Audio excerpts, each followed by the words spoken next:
Assalamualaikum warahmatullahi wabarakatuh. Wa bihi nasta'in ala umuri dunya waddin. Alhamdulillahi haqqa hamdihi. Wassalatu wassalamu ala asyrafil anbiya'il mursalin Muhammadin wa ala alihi wa ashabihi asma'in, amma ba'du.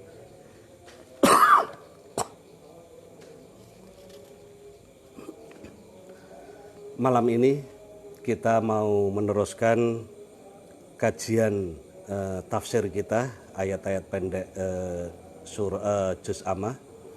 Sekarang sampai di Inna a'tainakal kautsar atau surat Al-Kautsar. Bismillahirrahmanirrahim. Inna a'tainakal kautsar fasholli lirabbika wanhar. Inna sani'aka huwal abtar.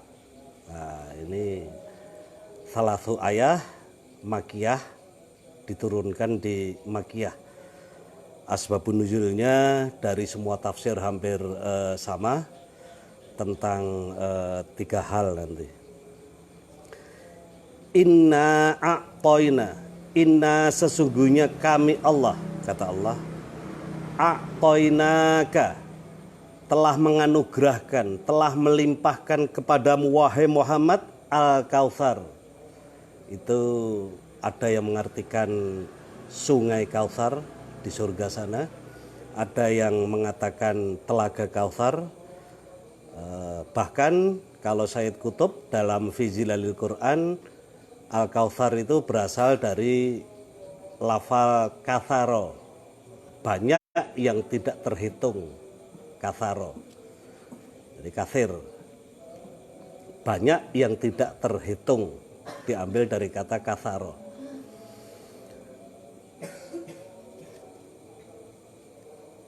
Aku, kata Allah, kami telah memberikan kepadamu wahai Muhammad anugerah yang sangat luar biasa besarnya, yang tidak terhitung. Fasholli, maka tegakkanlah, dirikanlah sholat wahai Muhammad lirobika, karena Robmu, karena Tuhanmu, karena sesembahanmu, karena pemeliharamu. Wanhar, dan berkorbanlah kamu. Inna sani'aka, sesungguhnya yang membenci, yang nyinyir kepadamu, huwa al-abtar, dialah yang terputus. Al-abtar nanti juga tafsirnya banyak sekali. Allah telah memberikan telaga Kautsar atau kebaikan yang tidak terhitung.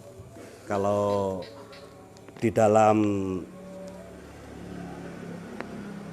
tafsirnya Jalalain disebutkan atau ditafsirkan bahwa Al-Kautsar huwa al-khairu katsir minan nubuwah wal Qur'an wa safa'ati wa nahwiha, dan yang sebangsanya. Jadi Allah memberikan anugerah yang tiada tara, yang tidak terhitung, karena nubuah, karena risalah keilmuan. Wal Quran, dan dengan tilawah Al-Quran. Kita sudah mengkaji beberapa ayat, sampai 8 ayat nanti, surat-surat pendeknya, karena keterbatasan Bapak juga hanya sampai di situ. Mudah-mudahan bil barokati tilawatil Quran, dengan kita mengaji Al-Quran beserta dengan tafsirnya, kita akan termasuk yang diberikan Kautsar juga. Wa syafaati wa nawiha, dan syafaat dan yang sebangsanya. Jadi kalau kemarin Sayyid Qutb dalam Fi Zilalil Quran menafsirkan ayah bil ayah tentang idza ja'a nasrullah, itu inna a'taina kal kautsar, kemenangan. Nah, di sini konteksnya. Asbabun nuzul dari ayat ini, dari surat ini, diceritakan pada saat Rasulullah itu mau tawaf di Ka'bah melewati Bukit Marwah dari rumahnya. Jadi rumah Rasul itu kalau mau ke Ka'bah itu mesti melewati antara Bukit Sofa dan Bukit Marwah. Yang paling sering Rasul lewat Babu Salam, itu ada di tengah-tengah antara Bukit Sofa sama Bukit Marwah. Sampai sekarang juga masih monumental sekali. Pada saat Rasul pergi ke Ka'bah melewati Bukit Marwah, bertemu dengan orang Quraisy. Di situ dinisbahkan dengan Al-As bin Wa'il. Karena saat itu melihat Rasulullah itu lesu, Rasulullah itu lemas, ada 3 hal yang menyebabkan Rasulullah itu lesu dan lemas. Yang pertama adalah karena dirasa perjuangan Rasulullah sudah melelahkan, sangat melelahkan. Umatnya juga hanya masih sedikit. Yang kedua, karena saat itu umat Islam sedang mengalami banyak ujian dan musibah. Yang ketiga, pribadi Rasulullah ditinggal oleh kedua putra tercintanya, yaitu Qasim dan Ibrahim. Qasim meninggal di Mekah, Ibrahim meninggal di Madinah. Maka ketika Al-As bin Wa'il ketemu dengan Rasulullah di Bukit Marwah, akhirnya Al-As bin Wa'il kembali ke kaumnya, lantas ditanya oleh kaumnya, bertemu dengan siapa engkau wahai Al-As? Aku bertemu dengan Al-Abtar. Nah, Al-Abtar di situ untuk mengejek Nabi Muhammad yang terputus, saat itu terputus keturunannya karena dua putra Rasulullah meninggal dunia saat itu atau wafat. Memang saat itu bangsa Arab itu sangat mengagungkan keturunan laki-laki, sehingga disinyalir Rasulullah akan putus misinya. Makanya saat itu Rasulullah diledek dengan kata-kata Al-Abtar. Dari ayat 1 ini menunjukkan bahwa Rasulullah akan dianugerahkan kebaikan. Nah, tadi disebutkan dalam Jalalain, al khairu katsir, kebaikan yang banyak yang tidak terhingga. Kebaikan apa itu? Minan nubuwah. Nubuwahnya apa? Tauhid. Nubuwahnya apa? Kesadaran rohani. Nubuwahnya apa? Adalah syahadat, menyaksikan Tuhan dan menyaksikan bahwa Muhammad itu adalah Rasul yang terutus untuk umatnya. Itu kesadaran rohani. Terbuka kesadaran rohaninya, diangkat kesadaran rohaninya, terbuka mata kalbunya. Nah, saat itulah Rasul yang lemas. Nah, memang biasanya orang yang terbuka mata kalbunya atau kesadaran rohaniyahnya akan bludak berbagai permasalahan. Yang tadinya kesadaran tauhidnya masih abal-abal, masih bolong-bolong, dengan terbuka kesadaran rohaninya lantas tauhidnya semakin kuat. Nah, di situ banyak cobaan dan musibah. Saat itulah 3 hal tadi. Yang pertama, sedih dan merasa kok masih sedikit yang bisa terbuka kesadaran rohaninya. Yang kedua, ditimpa dengan berbagai ujian dan musibah. Yang ketiga, ditinggal wafat oleh kedua anaknya. Nah, itu asbabun nuzulnya. Sepakat beberapa beberapa penafsir seperti itu. Dalam kontekstual sekarang, ketika kita menghadapi ujian dan musibah, maka kalau iman itu yanqus wa yazid, naik turun, maka pada saat sekarang ini iman kita lagi naik. Kesadaran rohaniah kita naik. Memang ada prasyarat utama, kesadaran rohani itu harus dibuka. Tauhid itu harus dibuka. Apapun diksinya. Ada yang mengatakan qalbun salim, ada yang mengatakan kesadaran rohani, ada yang mengatakan God spot, ada yang mengatakan spiritual IQ itu apa? Intellectual question. Kalau ini spiritual question. Nah, itu yang harus dibuka. Begitu dibuka bahwa Tuhan itu ada, aku yakin bahwa Tuhan itu laisa kamitslihi syai'un. Disitulah kesadaran rohani itu terangkat. pada saat itu apapun yang menimpa diri kita, memang keluh kesah memang sangat manusiawi. Tetapi hakikatnya di situ Allah berfirman, Inna a'toina kalau Kausar. Pada saat seperti inilah Allah itu memberikan kebaikan yang sangat banyak sekali yang tidak terhingga. Dalam konteks ketika berbicara tentang musibah yang kita hadapi sekarang, cari hikmah. Hikmahnya apa? Nggak bisa sekolah, Fanhas, Yasda nggak bisa belajar, Lutfi nggak bisa beraktivitas, cari hikmahnya. Hikmahnya bisa menghataman Al-Quran dalam 1 bulan. Hikmahnya bisa ngaji surat-surat pendek bil ghaib, tahfidz, tidak hanya terjemahannya, tetapi dibarengi dengan kajian tafsir yang banyak sekali. Nah, kemarin sudah dikatakan minimal 5. Hikmah yang lain apa? Kita bisa berkumpul dengan keluarga. Hikmah yang lain apa? Kita bisa meniti bulan Ramadan yang penuh dengan rahmat, penuh dengan maghfirah, penuh dengan idkut minanar sebulan penuh. Sehingga kita akan lulus dalam uzlah kita, dalam kesendirian kita, dalam perenungan kita, dalam tafakur kita pada saat nanti di hari kemenangan. Inilah satu ayat dari surat Al-Kautsar. Inna a'toinakal kausar fasholli lirabbika wanhar. Kalau sudah kita dianugerahkan, dilimpahkan kausar kebaikan yang tidak terhingga itu, maka sholatlah kita dengan ikhlas. Wanhar, dan berkorbanlah dengan benar, berkorban dengan benar. Nah, ini semuanya menisbahkan dengan korban di hari raya Idul Adha. Ikhlas sholatnya, korban dengan benar belum cukup, harus ditambah dengan sabar. Maka cerminannya adalah semua amal yang kita lakukan, terutama sholat, berkorban, itu harus ikhlas, benar, dan sabar.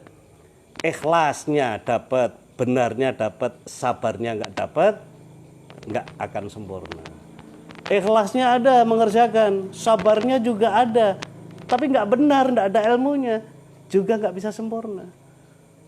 Benarnya ada, sabarnya ada, keikhlasannya nggak ada, nanti akan dikaburkan amal itu oleh Allah SWT kelak di hari pembalasan. Nggak ikhlas, karena maka ikhlas, benar, dan sabar itu nggak ada yang boleh bolong. Itu satu kesatuan yang tidak bisa dipisahkan. Bolong satu saja nggak akan sempurna. Makanya fasolli, maka sholatlah lirabbika, hanya karena Allah. Keikhlasannya itu hanya karena Allah. Itu kan ada kan, inna sholati, sesungguhnya sholatku, terus wa nusuki wa mahyaya wa mamati lillahi rabbil alamin, hanya karena Allah, bukan karena apapun juga. Ikhlas. Berkorbannya juga dengan korban yang benar. Ikhlas dan benar belum cukup, ditambah dengan kesabaran. Maka orang yang sudah terbuka kesadaran rohani, orang yang sudah nancep tauhidnya, orang yang sudah dalam bahasa thariqah mungkin sudah makrifat kepada Allah, orang yang sudah mengenal Allah, yang sudah dekat dengan Allah karena dengan berbagai permasalahannya, maka kelanjutannya hanya disuruh bersolat dan berkorban. Inna sani'aka. Nah, ini sesungguhnya yang mengolok-olok kamu wahai Muhammad al-abtar, dialah yang terputus. Nah, di situ dinisbahkan kepada Al-As bin Wa'il yang mengolok-olok Nabi Muhammad. Loh, itu Muhammad itu sudah ditinggal mati oleh Qasim sama siapa? Ibrahim. Sudah tidak punya keturunan laki-laki, terputus nanti itu. Allah mengabarkan di sini, bukan engkau yang terputus Muhammad, tapi dia yang mengolok-olok kamu itu terputus. Dan firman Allah itu terbukti sekarang. Buktinya apa? Amalnya Nabi Muhammad tidak terputus, nubuahnya juga tidak terputus. Sampai sekarang dikenang dengan sholawat dan salamnya kepada Rasulullah, seluruh dunia mengenalnya, dakwah Rasulullah, nubuahnya, pengikutnya juga masih banyak. Tapi Al-As bin Wa'il nggak kelihatan. Nah, itu kira-kira firman Allah itu Shadaqallahul Adzim, maha benar dengan segala firmannya, terbukti sampai sekarang. Jadi ketika berbicara tentang Al-Abtar, nah, kalau Al-Maraghi dalam tafsirnya selain Al-Kautsar yang sangat sulit ditafsirkan, nah, tadi Kautsar itu banyak sekali, ada yang mengatakan telaga, ada yang mengatakan sungai, ada yang mengatakan kebaikan yang tidak terhingga. Begitu juga Al-Abtar. Al-Maraghi mengatakan bahwa Al-Abtar itu adalah sebuah binatang yang sudah nggak ada mungkin sekarang ini. Saat itu putus ekornya. Pada saat putus ekornya itu binatang itu nggak berdaya. Nah, Al-Abtar ini yang dijadikan bahan olok-olokan orang Quraisy terhadap Nabi Muhammad. Makanya ketika berbicara tentang surat Al-Kautsar ini, kebaikan yang tak terhingga itu apa? Rata-rata dulu bangsa Arab itu ketika menanyakan kepada kerabatnya itu tentang keturunannya. Pada saat keturunannya, anaknya pergi sekolah, pergi mondok, mungkin kalau sekarang pergi bekerja mencari maisha, yang ditanyakan apa yang didapat. Nah, perkataannya bima aba ibnuka, apa yang didapat oleh anakmu, ya fulan. Nah, makanya orang berlomba-lomba mengatakan aba bi Kautsar, anakku mendapatkan sesuatu yang banyak yang tidak terhingga kebaikannya. Yang sekolah ini pintar, dibangga-banggakan kepintarannya anaknya. Anaknya dieksploitasi, bangga sekali, bintang kelas, pelajar teladan, dan lain sebagainya. Yang bekerja juga begitu. Yang berperan dalam jabatan, anakku sudah mendapatkan kebaikan yang luar biasa karena karirnya luar biasa. Dikagum-kagumi dan dijadikan apa, kalau di Jawa itu umuk itu apa, umuk itu. Untuk disombongkan kepada orang lain, dipamerkan, umuk itu dipamerkan, nih anakku. Nah, anakku ini, anakku Aba bi Kautsar mendapatkan kebaikan yang sangat banyak sekali. Nah, kebiasaan bangsa Arab seperti itu. Ketika kebaikan yang banyak itu terputus, maka disebut dengan Al-Abtar. Nah, udah, tidak ada keturunannya lagi, kebaikannya nggak akan pernah nyambung, risalahnya akan putus di situ itu.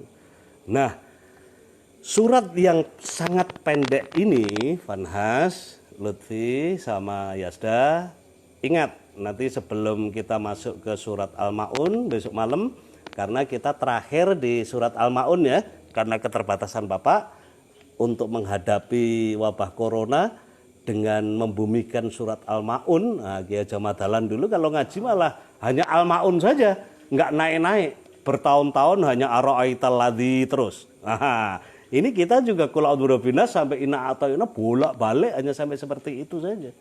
Nah, khusus untuk surat Al-Kautsar ini, inna a'tayna ini, Vanhas, bahwa kita yakin seyakin-yakinnya di balik musibah yang ada, di balik orang melecehkan kita, di balik orang mencemooh kita, di balik kelemahan kita, di balik ujian dan musibah yang sekarang baru kita terima, sungguh Allah sedang memberikan kebaikan yang tidak terhingga dengan satu syarat.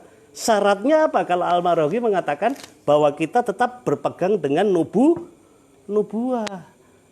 Nubuah itu harus kita pegang. Asyhadu an la ilaha illallah wa asyhadu anna Muhammadar Rasulullah. Aku bersaksi bahwa Allah itu Tuhanku dan aku bersaksi bahwa Muhammad itu adalah Rasul yang terutus buatku. Itu intinya. Itu yang paling penting. Kita telah bersaksi. Itu tauhid yang paling tinggi. La ilaha illallah, tiada Tuhan kecuali Allah. Itu yang paling tinggi. Pertanyaannya sekarang, apakah kesaksian kita itu benar-benar kita bersaksi atau saksi kita masih palsu, hanya abal-abal? Nah, itu yang dicari. Makanya ilmu tauhid itu dalam semua kitab pasti ada di awal bab, Vanhas. Ada yang mengatakan mengenal Tuhan atau memarifati Tuhan itu adalah awal dari kita berspiritual. Itu ada kabar yang seperti itu.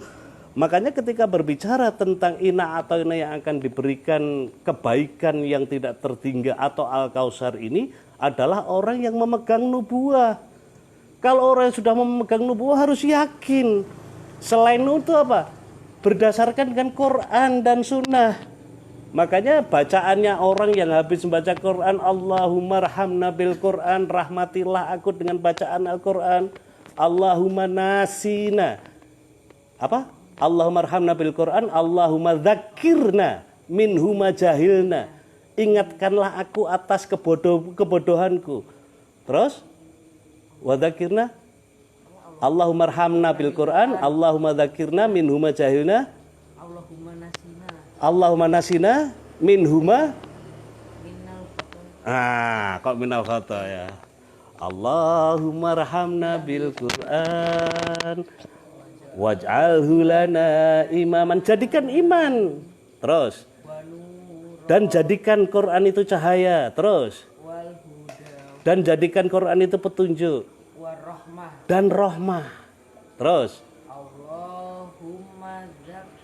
Allahumma dzakirna, ingatkanlah aku minhuma nasina, dengan lantaran bacaan Quran apa yang diingatkan lupaku. Terus wa'alimna minhuma jahilna, dan pintarkanlah saya, pandaikanlah kami, cerdikkanlah kami, angkatlah kesadaran rohaniah kami dari kebodohan yang aku alami. Warzukna tilawah, dan limpahkanlah rezeki yang berlimpah kepada diriku. Warzukna tilawatahu atsrofan ana alaili, di malam ini, wa atsrofan nahar, dan di siang hari besok. Benar, itu doa-doa baca Al-Quran.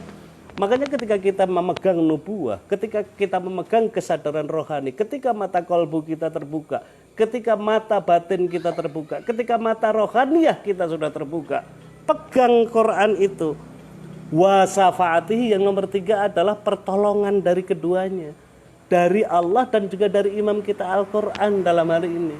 Makanya shadaqallahul adzim wa balagha rasuluhul habibul. Ini adalah proklamir yang sangat luar biasa yang harus kita yakinkan terlebih dahulu. Kalau itu sudah, maka yakinlah bahwa Allah itu inna a'tainakal kautsar. Tugas kita baru fasholli li rabbika wanhar. Kita disuruh ikhlas untuk menegakkan, untuk mengikomahkan, untuk mendirikan, tidak hanya sekedar menjalankan, mendirikan, menegakkan sholat, wanhar, dan berkorban secara benar. Ikhlas dan benar dirasa belum cukup, ditambah dengan sabar. Kalau sudah seperti itu, maka disusul dengan ayat yang terakhir.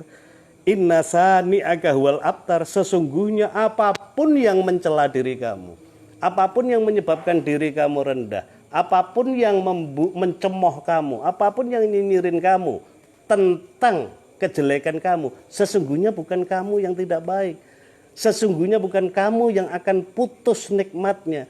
Sesungguhnya bukan kamu yang akan putus jasa-jasanya, tetapi mereka yang mengatakan kamu akan putus, huwal abtar. Mudah-mudahan kita bisa memahami dan mentadabburi surat Al-Kautsar ini dalam menghadapi virus corona yang sampai sekarang kita masih merasa tidak ada yang menentu situasi dan kondisinya. Masih betah di rumah? Ini teman-teman yang di belakang, besok mudah-mudahan atau lusa malam Kamis kita khataman Ar-Ra'aital Ladzi, nanti 2 malam khataman. Kita makan-makan bersama di sini, tapi masih dengan jaga jarak. Yang di pojok sana 2 orang, yang di tengah 2 orang, Vanha sama Lutfi di sini. Kita syukuran di situ, kita bacakan doa khatmil Quran. Cukup itu yang bisa Bapak sampaikan, kurang lebihnya mohon maaf. Wallahu a'lam bishawab. Assalamualaikum warahmatullahi wabarakatuh.